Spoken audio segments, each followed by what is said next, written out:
Era assim que o basquete se parecia há um século atrás, e é assim que ele se parece agora. Então, como chegamos até aqui? Bom, tudo começou quando um professor chamado James Naismith quis criar um jogo divertido para os seus alunos. E bom, foi assim que o basquete nasceu. Mas no começo, o jogo era completamente um lixo. Eles usavam bolas de futebol e cestas de madeira como aros e nem sequer podia driblar. Felizmente, o esporte evoluiu bem rápido. Em 1906, os aros de metal foram introduzidos. O drible finalmente foi permitido, graças a Deus, e logo surgiu a primeira liga profissional, a NBL. 12 anos depois, outra liga apareceu, a BAA. Dela nasceram times como Celtics, Lakers, Knicks e os Warriors. E em 1949, com o basquete crescendo tanto, a NBL e a BAA decidiram se unir, criando a famosa NBA. Apesar de ser a principal liga do basquete no mundo, naquela época, a maioria dos jogadores ainda tinha empregos comuns, como Norman Glick, por exemplo, que trabalhava como encanador. Mas no ano de 1956, tudo começou a mudar. Estreava na NBA um dos maiores de todos os tempos, a lenda do Celtics, Bill Russell. Ele era tão bom que ganhou um campeonato logo na sua temporada de estreia e mais 10 ao longo de sua carreira. Sim, 11 títulos, levando os Celtics a dominarem a liga por 13 anos consecutivos. Mas em 1959, seu maior rival entrou em cena, Wilt Chamberlain. Um homem que podia levantar mais de 200 quilos, dormir com 20 mil mulheres e marcar 100 pontos em um único jogo. Um recorde que ele ainda mantém até hoje. Ah, e por sinal, nenhuma dessas coisas foi gravada em vídeo. Então há um certo debate sobre se todas as coisas realmente aconteceram.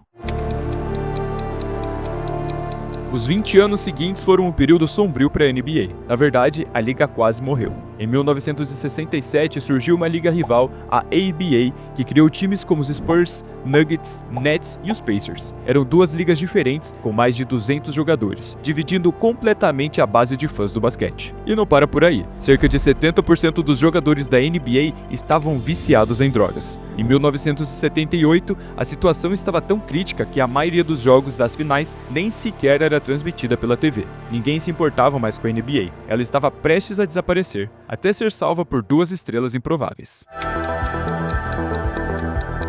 Esses são Larry Bird e Magic Johnson. Em 1978, eles eram os dois maiores nomes do basquete universitário e, por coincidência, jogavam ao mesmo tempo, protagonizando uma das maiores rivalidades de todos os tempos. Para se ter ideia, a final universitária entre eles foi assistida por 40 milhões de pessoas. Entre 1978 e 1979, Bird e Magic se declararam para o draft. Bird foi para o Boston Celtics e Magic para os Los Angeles Lakers. Ao mesmo tempo, a NBA absorveu os 4 últimos times da ABA, se consolidando como a única liga profissional de basquete. E em 1979, introduziu algo que mudaria o jogo, a icônica linha de 3 pontos. A NBA estava renascendo.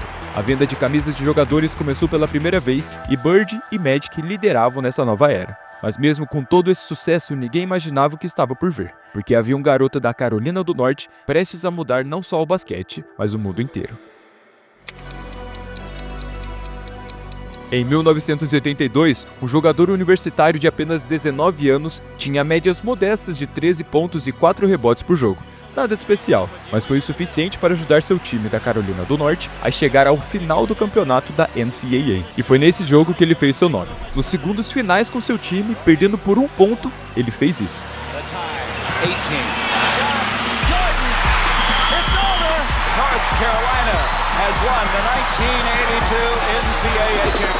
Assim, Michael Jordan estava pronto para dominar o mundo do basquete. Em 1984, quando foi escolhido pelo Chicago Bulls no draft, Jordan se tornou uma estrela instantânea. Ganhou o prêmio de novato do ano e parecia claro que ele seria o novo rosto da NBA pelos próximos anos. Mas logo no começo de sua segunda temporada, Jordan quebrou o pé. Enquanto isso, outro jogador universitário surgia, pronto para assumir o posto de MJ. Esse é Len Bias. Muita gente acreditava que Len Bias seria ainda melhor que o Jordan. Ele era maior, mais forte e tinha um instinto natural para o rebote. Em 1986, ele foi selecionado pelo Boston Celtics, um time que ainda contava com lendas como Larry Bird, Bill Walton e Danny Ainge. Mas 2 dias depois, a NBA foi atingida por uma de suas piores tragédias. A local success story took a tragic turn this morning.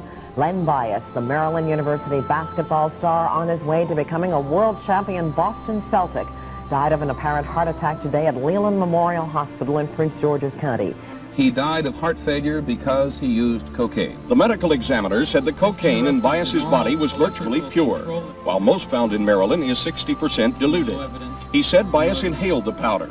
Within seconds, it was absorbed into the blood and quickly interrupted the electrical activity in his brain, and that produced an irregular heartbeat. Len Bias faleceu de forma trágica, e com isso, não só se perdeu um talento geracional, como também chegou ao fim a dinastia dos Celtics. Mas uma nova dinastia estava prestes a nascer. Alguns meses depois, Michael Jordan voltou de lesão e literalmente se tornou a pessoa mais famosa do mundo. Ele ganhou 3 campeonatos consecutivos pelos Bulls e lançou o tênis mais icônico de todos os tempos, o Jordan 1. Ele era tão famoso que dava para reconhecer até o contorno da silhueta dele. Todo mundo queria ser como Mike. Isso chamou a atenção do mundo inteiro. Em 1992, a NBA começou a expandir para países como China, Alemanha e Rússia, e pela primeira vez, lendas como Bird, Magic e Jordan jogaram juntos no time olímpico dos Estados Unidos, o Dream Team, também conhecido como o maior time esportivo já reunido até então. O basquete e a NBA estavam no auge. A liga era tão popular que até adicionou 2 times no Canadá, mas essa era dourada durou pouco. Last night, we began the show with the disappearance of Michael Jordan's father. Tonight, the worst fears have come true. James Jordan was found dead, the victim of an apparent murder. Jordan ficou devastado pela morte do seu pai e, incapaz de lidar com o luto, anunciou oficialmente sua aposentadoria. A NBA sentiu um vazio enorme. O Houston Rockets até tentou preencher esse espaço, vencendo 2 campeonatos seguidos, mas não era o MJ. E então, 2 anos depois, Jordan chocou o mundo com apenas 2 palavras: eu voltei. Mas logo em sua volta, ele teria seu primeiro encontro com o Black Mamba. Aliás, falando em volta, sabe quando a sua rotina volta ao caos e parece que você está esquecendo tudo? Foi mais ou menos assim que eu me senti esses dias, até que eu conheci a Tock, uma inteligência artificial integrada ao WhatsApp ou Telegram, que basicamente virou meu assistente pessoal. Funciona assim, você manda um áudio no WhatsApp ou no Telegram, tipo jogar basquete segunda às 10 horas, e pronto. A Tock agenda, te manda notificação, integra tudo com o seu Google Calendar ou o calendário da Apple e ainda te lembra bem na hora, seja com alerta ou até te ligando. E se você usa iPhone, também tem um aplicativo para você baixar. Marcar rachões, reunião de trabalho, lembrar de buscar sua avó no karatê, enfim, ela organiza até por imagem. Então não tem desculpa para não ser organizado agora. Experimentar a Tock mudou absurdamente a minha rotina. E o melhor, é gratuito. Quer testar? O link tá aqui na descrição e no comentário fixado, ou entre direto no site yestock.com.br. Agora, voltando ao Michael Jordan. Com a frase "eu voltei", ele reafirmou sua presença na NBA, e então ele e os Bulls dominaram novamente. 3 títulos consecutivos, incluindo um no Dia dos Pais, que ele dedicou ao seu pai. Um momento emocionante e inesquecível. Mas quando a carreira de Jordan chegou ao fim, uma nova era já estava preparada para tomar o controle. Kobe Bryant, Shaquille O'Neal e Allen Iverson entraram com tudo. Iverson redefiniu o que significava driblar e se movimentar com a bola. Kobe Bryant trouxe o Mamba Mentality, uma obsessão pela perfeição. E o Shaq, ninguém conseguia parar o tamanho, força e carisma daquele homem. Mas as mudanças iam muito além das 4 linhas. No início dos anos 2000, os jogadores passaram a se expressar mais, com tatuagens, correntes, joias, enfim. A cultura da NBA estava mudando completamente. Em 2003, Shaquille O'Neal e Kobe Bryant ainda dominavam. Juntos, nos Lakers, venceram 3 campeonatos consecutivos. Era lindo, até não ser mais. Kobe achava que Shaq estava sendo um preguiçoso gordo. Shaq achava que Kobe era arrogante e insuportável. Resultado, os dois passaram a se odiar. Mas enquanto todos os olhos estavam voltados para essa treta, uma história ainda maior estava nascendo. O jogador do ensino médio estava ficando mais famoso do que qualquer atleta da NBA. Ele era parte Magic Johnson, parte Michael Jordan e parte sobre-humano. É claro que estou falando de LeBron James, o prospecto mais insano que o basquete já viu. Sério, se a liga aceitasse adolescentes, ele teria entrado na NBA aos 16 anos de idade. Ele era tão bom que no draft de 2003 foi selecionado pelo seu time de infância, o Cleveland Cavaliers, pronto para reivindicar sua coroa como rei da NBA. Mas enquanto todo mundo olhava para LeBron, algo sombrio acontecia nos bastidores. Um árbitro chamado Tim Donaghy estava manipulando jogos para a máfia. Ele passava informações internas dizendo em quais times apostar dinheiro. E não era só um jogo, nem uma série. Ele manipulou partidas durante 4 anos seguidos. Tim Donaghy estava literalmente mudando a história da NBA, manipulando resultados em favor da máfia. Mas eventualmente, o FBI entrou no caso. Após 2 anos de investigação, Tim foi condenado e passou 11 meses na prisão. Mesmo com isso, os anos 2000 não foram marcados só com tragédias. Foi nesse período também que começou a era dos super times. O Boston Celtics formou uma combinação lendária: Ray Allen, Kevin Garnett e Paul Pierce. E sim, já tivemos outros times históricos: os Sixers de 82, os Bulls de 96, até os Lakers de 2003. Mas essa foi a primeira vez que um time montou intencionalmente um trio de superestrelas via trocas para vencer tudo. E em 2010 surgiu o super time mais midiático da história, o Miami Heat com Chris Bosh, Dwayne Wade e LeBron James. Eles eram tão bons que chegaram às finais logo dos primeiros anos juntos. Mas então, 2011 chegou, e com ele, um dos momentos mais baixos da NBA, o lockout. Basicamente, os donos dos times queriam pagar menos aos jogadores, e os atletas disseram não, e a NBA fechou completamente. Sem ter o que fazer, as estrelas como LeBron e Kevin Durant começaram a dominar jogos em quadras locais, enquanto jogadores como J.R. Smith foram jogar no exterior. Outros tiveram que encontrar empregos comuns para acabar sobrevivendo. Ninguém sabia se a NBA voltaria, mas depois de 161 dias, um novo acordo foi firmado. E isso marcou o início dos contratos ridiculamente altos que vemos hoje. É sério, caras como Timofey Mozgov tinha médias de 6 pontos por jogo, assinaram contratos de 65 milhões de dólares. Enquanto isso, estrelas como Kevin Durant recebiam mais de 160 milhões. Só para comparação, o maior salário que Bill Russell recebeu no seu auge foi de 100 mil dólares por ano.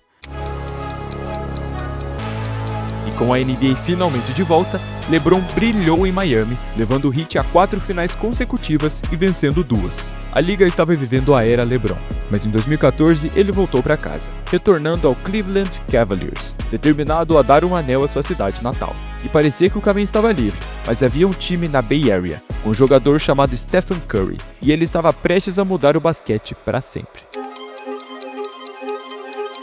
Stephen podia arremessar de qualquer lugar da quadra, e quero dizer qualquer lugar mesmo. A NBA nunca tinha visto nada parecido. Antes, os arremessos de 3 pontos eram só uma parte do jogo, agora eram a principal arma. Curry se tornou o jogador mais perigoso da liga, vencendo o prêmio de MVP e liderando os Warriors ao título da NBA em 2015. Ele mudou a forma como o jogo era jogado. Outros times começaram a arremessar mais de 3, tentando encontrar o seu próprio Curry, mas tinha um pequeno problema: só existe um Stephen Curry. De 2015 a 2018 foi o rei da liga contra o maior arremessador de todos os tempos, e isso gerou algumas das séries de playoffs mais épicas da história. Como em 2016, quando LeBron e os Cavs estavam perdendo de 3-1 nas finais para os Warriors, e de alguma forma eles viraram e venceram. Foi a maior conquista da carreira de LeBron. Enquanto isso, os jogadores internacionais começavam a dominar a liga. Joel Embiid, Giannis Antetokounmpo e Nikola Jokic, que representaram os últimos 5 MVPs entre 2019 e 2023. De repente, os melhores da NBA nem eram mais americanos. A liga estava vivendo algo completamente novo. E foi aí que, sem aviso, veio uma pandemia global. Na China, um vírus misterioso surgiu na cidade de Wuhan. Now to growing concerns about the deadly coronavirus officially hitting the U.S. If I show up to an arena and ain't no fans in there, I ain't playing. NBA is suspending the season. A NBA foi forçada a fechar completamente por 4 meses. Felizmente, os dirigentes da liga estavam trabalhando em um plano, e o que eles criaram parecia insano no começo. A solução? Levar os times para Disney World, onde jogariam o restante da temporada dentro de uma bolha. Literalmente, jogadores, treinadores e staffs ficaram isolados por 3 meses. Sem saídas, sem visitas, sem pedir comida de fora, era rígido, mas funcionou. LeBron conquistou seu 4º anel. E o mais impressionante, ninguém ficou doente. Em 2021, a Covid ainda rondava, mas os fãs voltaram às arquibancadas. E testemunhamos uma das temporadas mais estranhas da história. Os Nets foram eliminados porque o pé de Kevin Durant era grande demais. LeBron foi eliminado na primeira rodada dos playoffs pela primeira vez na carreira. E os Milwaukee Bucks venceram seu primeiro título desde 1971, com Giannis fazendo história. Na temporada de 2022-23, tivemos uma final lendária entre Celtics e Warriors, onde Steph Curry conquistou seu 4º título. Mas talvez o mais importante seja refletir sobre onde estamos agora. Veja, tem algo estranho acontecendo e é algo que ninguém está falando o suficiente. As maiores estrelas da NBA estão envelhecendo e parece que estamos prestes a testemunhar o fim de uma era. A idade média para se aposentar na NBA é de 35 anos. E olha só, Jimmy Butler e James Harden têm 35 anos. Russell Westbrook e Kevin Durant, 36. Stephen Curry, 37. Chris Paul, 40 anos. E o rei da NBA, LeBron James, também tem 40 anos, sendo o jogador mais velho até então da liga. Você também está vendo o que eu tô vendo? Esses nomes lendários estão prestes a se aposentar, e quando isso acontecer, a liga vai mudar completamente. Hoje, a NBA tem 30 times, mas já existem planos de expansão para 32 times. E com o ritmo que tudo evolui, quem sabe como a NBA vai parecer daqui 20 anos. Há rumores de bolas de basquete sem ar, uma linha de 4 pontos e até que a Toyota está desenvolvendo um robô que pode jogar profissionalmente. Pode parecer loucura agora, mas talvez estejamos presenciando o fim de uma era e o começo de algo totalmente novo.